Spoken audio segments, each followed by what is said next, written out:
A magnitude 5.2 earthquake occurred.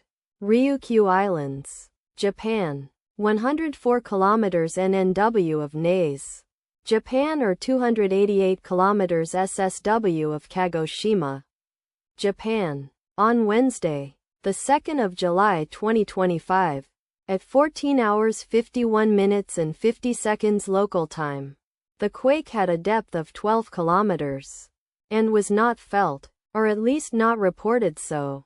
Data source from EMSC. Did you feel it? Let us pray. May the earthquake that occurred not affect our brothers and sisters there. May the earthquake not happen again. And may God protect everyone. Amen.